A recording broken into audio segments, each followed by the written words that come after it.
And two, I got to say that one of the best things in our sport of motocross is the rivalry or perceived rivalry of the Europeans versus the Americans. Yeah. And everybody has an opinion, right? Yeah. And so I went over there and watched them race, and I'm like, dude, I don't know whether they're better than the Americans at motocross or not. I know they're not as good at supercross. They don't do it, except for a few French. And they, but in the motocross world, I don't really know, but I know these boys over here hauling ass.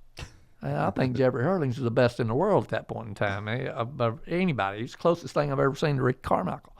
And so take Ryan over there, and I said, and I think Thomas is his first year over there. And we hung out with Thomas and did a thing. He signed autographs all day, and he was blown away how many people were there. And he's like, dude, this is freaking wild. And I'm like, okay. So he announces he's going to quit and retire. They were all mad at Kawasaki that he's going to retire, but they were okay with that, right? Because I think there was also bad blood between the manufacturers, U.S. folks, and the manufacturers, Europe people. They didn't communicate a lot. Yeah. That's one of the issues I won't get into today. But nonetheless, so I said, hey, if you're going to quit, now I got him on contract, right? Or Monster does. We're paying. I need him another year. Right? And so he's leading Supercross. He ain't going to race Supercross. I said, why don't you come over and race the GPs for a year? You've always said you wanted to do that. This is your chance. So he comes over and he goes, yeah, I think I would. And his dad, I love his dad, said, this will be fun. This will be fun. So he agrees to it. Right? And it's going. So he starts training. I think, and I'll tell Ryan this today, I love Ryan. He can call me up and say, you crazy motherfucker, don't you tell him that for whatever. I don't care. He's a good dude. And so, love a guy. So he says, I think I can beat those guys. He said, I beat them in the nations. I smoked all DeSalle, Clement, all them guys. He says, I've already beat these guys. It should be. It's going to be easy. Yeah. Light work. Yeah. That's what he's thinking, right? It's going to be a victory cruise, go see the world. And I did want it to be that way. And if he'd have wanted to do that, I was fine with that because I really didn't care. I don't want to say I didn't care if he won or not. I really wanted him to win more than he did, probably. But at the same time, for really what we had in mind, it didn't matter if he won or not. And you just wanted him to enjoy the experience. I wanted him to enjoy the experience on a personal level. Yeah. And on a business level, I wanted to give credibility to this series, MXGP, because all the American fans thought it was a second-rate place you go if you can't make it in America. And I knew that was not exactly the way it is. So I really wanted to prove that. And so whether he won or lost, I knew he was going to be in for a dogfight, and the world was going to say, we got a guy who just won 4 Supercross titles, and he's in a dogfight over there, right? Because I knew it was going to be a dogfight. I thought he might win it, but he's going to be a dogfight. So he's telling me out at Glen Helen, month before the season, he's laying back, Eldon Baker calls me over and he goes, don't send him over there. He's not ready. They're going to embarrass him. Do not send him over there. And I'm like, well, whether they embarrass him or not, we're booked. I mean, it's done. We got a contract. We're going, And he's like, he's not ready. So well, he goes and we get to Qatar, first race. And he has a bobble with his throttle or something. There's quite a famous clip of the best rider in the world looping out his dirt bike, the poor bastard. Yep. I'm not a mechanic. I don't know what happened. But anyway. So, anyway. There it is. No, that's Trentino. I think it was the next one down. That's the famous wreck at the end, right? That was his last ride. Where's the... Here we go. Trentino. This is a beautiful track, isn't it? Yeah. Dude. That's a fast track. Couldn't go anywhere, and that's a steep drop the other side of there. He didn't want to be going straight on there, that's for sure. I think it was this ambush there. He didn't know anything about it. Are you sure it's not Argentina? Or does it say Trentino? This Trentino. says Trentino, yeah. And Villopoto and DeSalle right there where he wants to be. Dude, Clement DeSalle was such a beast. He was so fast. But anyway.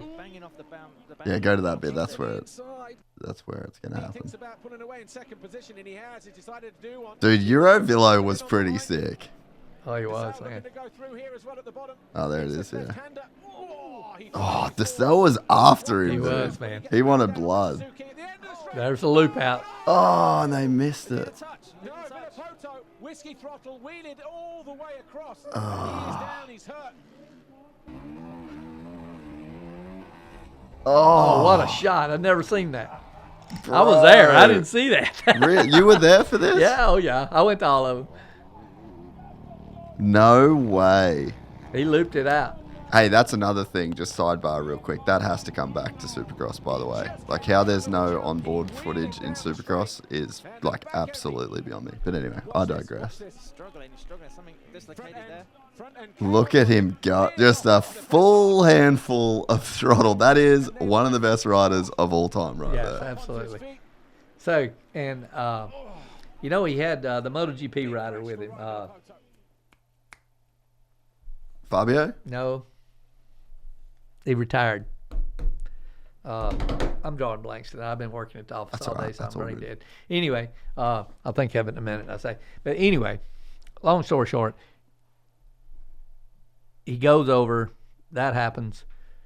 Calls it a day because he's hurt. I'm fine with that. But it from a business standpoint, it changed this whole world for a period of time, a long period of time, because after you notice over the last 5 years, everybody's been saying the Europeans are better motocross and the U.S. are better supercross. That's why, because before Villopoto went over there and got beat, they thought that was a second-rate motocross. They wasn't as good, and that it was. All of a sudden, the star goes over there, and every moto fan in America starts watching and tunes in and starts watching the GPs. And it gave GPs mega credibility that they didn't have across the pond, right? And instead of it being this old series that these old riders, nobody knows who they are, all of a sudden now everybody knows who Clement DeSalle is. Everybody knows who Jeffrey Hurlings is, who is a really big talent that people didn't really know because they never – so everybody starts watching the GPs. Yeah. And then, and I'd like to think Thomas was over there racing the lights class, and people started tuning in to see him because there was a period of time where he was winning regularly. And so it really did a lot for that series, which from Monster, if you want to spin it back to a business situation, motocross is the face of our brand. It's important to us. We have a big investment into motocross around the world.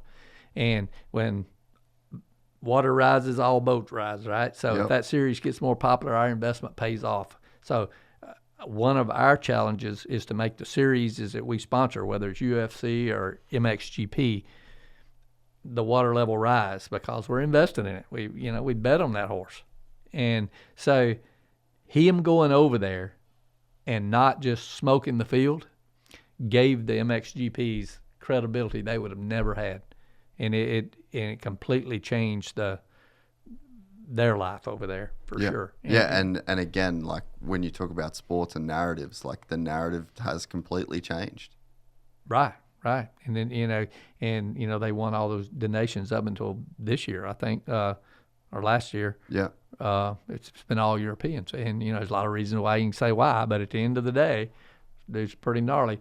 And the other thing used to get me, and don't get me wrong, I like them all. I don't care if they're over here or over there, so it's all racing to me. But they'd always say it's a second-rate series, but yet some of the greatest winners of Supercross and motocross in America came from that series, right? And I mean, Broxton, you got Chad Reed, Jet Lawrence, his brother, John Vial, back-to-back Supercross champion. Yeah, there you go, Prado. Prado. They all came from that series. Yeah, right? Yeah. There's something there. There's something there. They learned to ride in a real gnarly. I watched Prado's interview with you.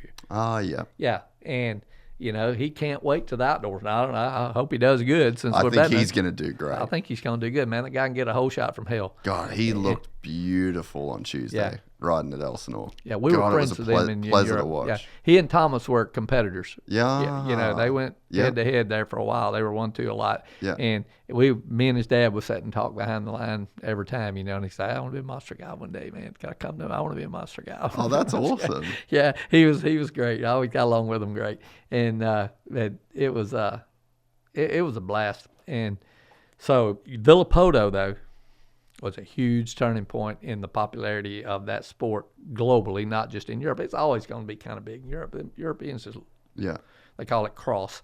They you know, and it's a major sport to them there. Yeah. And so yeah, Villopoto played a part in the history of that sport. There's no question about it.